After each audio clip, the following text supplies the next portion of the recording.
Does fitness training help you become a better belly dancer? Absolutely. It absolutely does.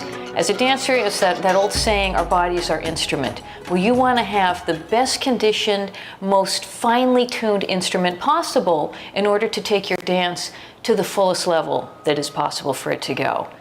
I'm kind of a believer in the classic triumvirate of fitness, in my opinion.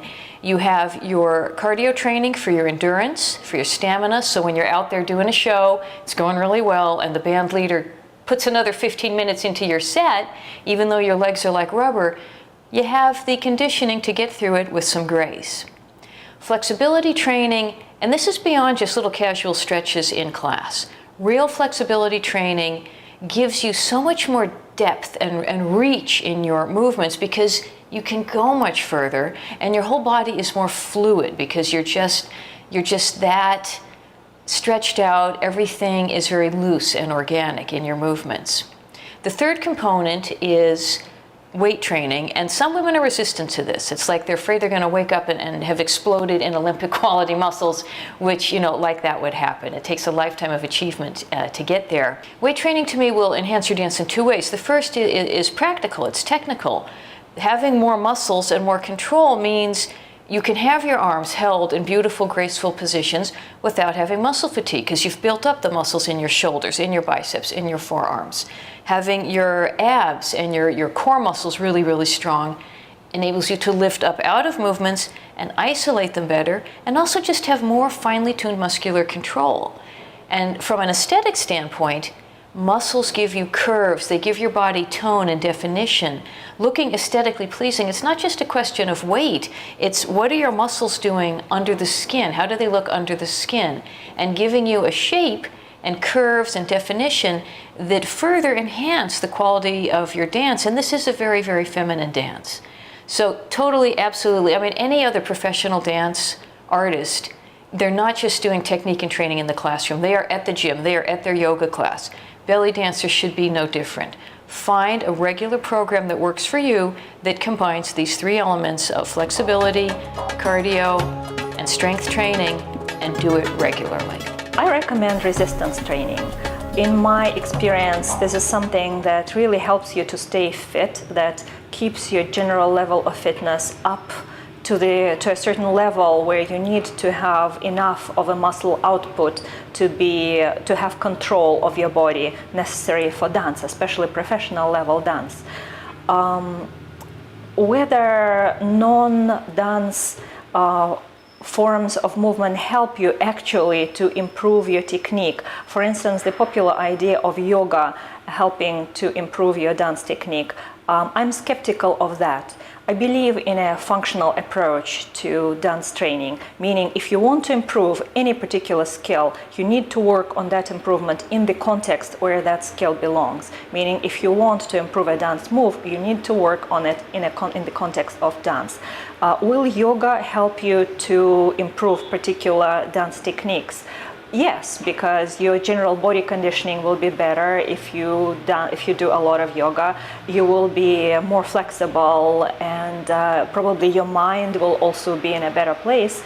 But if you compare that with the same time taken where you will just simply drill the technique and repeat a particular move that you want to improve, that will get you to your goal much, much faster. In other words, if you have all the time in the world, you can do an hour of yoga and then a couple hours of belly dance practice. But if you don't have those 3 hours, if you have only one, do just belly dance practice and skip yoga. One of the things about belly dance that so many people cherish is that it is accessible to people at different ability levels, and for that matter, disabilities.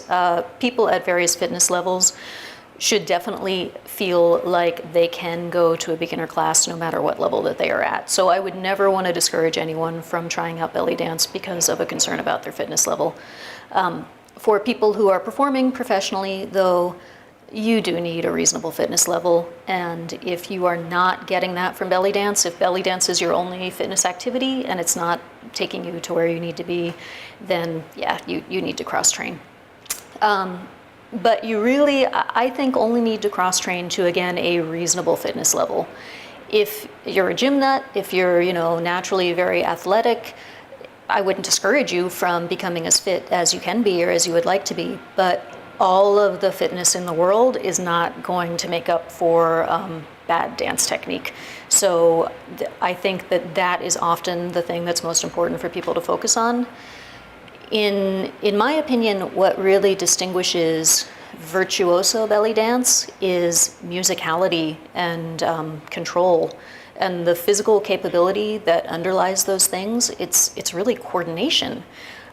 Flexibility plays a role, and muscularity contributes, but it's muscle development for fine motor control, not necessarily, brute strength.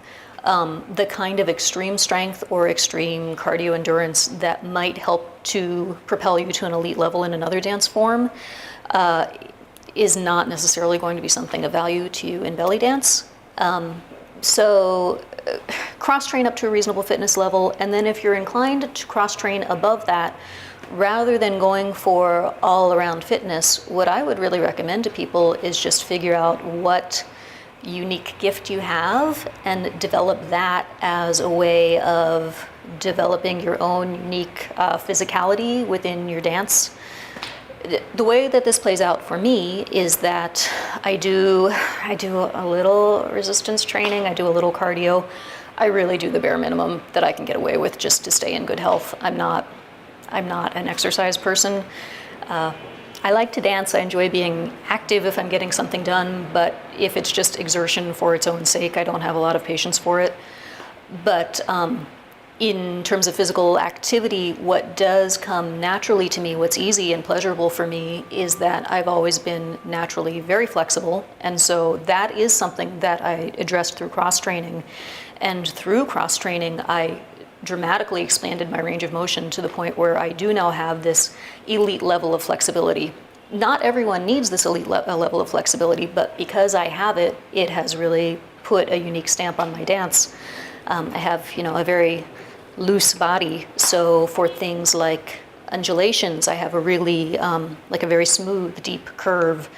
And some of that is about strength, but it's not really an elite level of strength. It's mostly about flexibility. It's about my unique gift and what I was able to put in dance. So for general health and fitness, if there's something that you really don't like in terms of physical activity, for men it's usually stretching. For women it's often resistance training. That maybe is the thing that you should do at least a little of, because often that's the thing your body needs the most and it's the thing that you'll get the most benefit from. But if you're already healthy and you're just for cross-training for dance, the thing that I think you'll get the most benefit from is doing, whatever your heart calls you to do, the thing that you actually want to do, that's your natural gift. If I had a different body and different strengths, if I were into getting really strong or having, massive cardio, I am sure that would have opened my dance up in a different way that would be just as interesting. So finding whatever that thing is and developing it is, I think, a very good way to express your unique physical presence and really put your signature in your dance, put your stamp on it. In terms of specific recommendations for resistance training, I want to recommend a book. The author is Karen Andes, who at one point was active in the belly dance community as Aruna, but her book is as Karen Andes. Her last name is Andes. The book is called A Woman's Book of Strength. It's a woman's book, but it's good for men too. Very inspirational, very filled with extremely good practical advice. Absolutely the best reference that I have ever seen.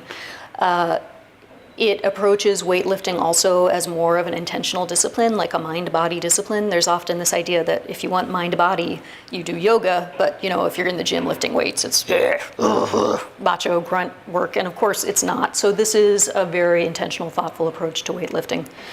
For flexibility training, stretch, if anyone is in the Washington, D.C. area, the classes that were immensely beneficial to me were classes that I took with Lucy Bowen-McCauley.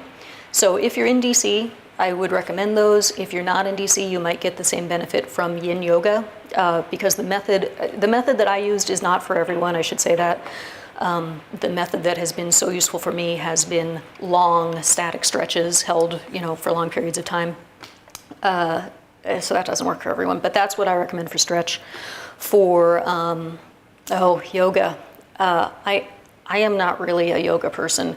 I know that it's immensely helpful to some people. So if you like yoga, absolutely you should do yoga. If you don't like yoga, if you've come into belly dance and you keep hearing about yoga, and it's just not working for you, something that I would encourage people to think about is the relationship between yoga and body type. I have observed that a lot of the people who are most satisfied with a yoga practice tend to be relatively slender, relatively lightweight, slim-hipped, wide-shouldered, either because they're men or because they're just women with that body type. And I do not have that body type. I know when I've been at my very, very lightest, yoga has been a much different experience from when I've been heavier. So, just if you have a body type that's not the yoga body type and yoga's not working out for you, that might be why. And it doesn't mean that you can't find a place in that discipline for yourself, but, it's something to inform how you pursue that. Pilates is not for me, and I bring that up specifically because like 10 or 15 years ago, everyone I knew who was a serious dancer was also extremely serious about Pilates, and it gave me the impression that if you want to be a real dancer, you have to do Pilates, and I'm a real dancer and I don't do Pilates. So if you don't want to do it either, I give you permission to not do Pilates. That said, it's also great for the people that it works for. So do it if you like it. If it almost works but not quite, another thing that people might want to check out is gyrotonic, which is kind of similar, but it uses curvilinear forms in a way that may translate more immediately to belly dance. And then also just one thing for people who are in New York City. People in New York may want to check out the Shen Tao Studio, 2 words, S-H-E-N, second word Tao, T-A-O. The proprietor there has a line of custom fitness equipment and also runs classes in different modalities, but they're very focused on sort of intentional mind-body fitness, but developing all kinds of different capabilities.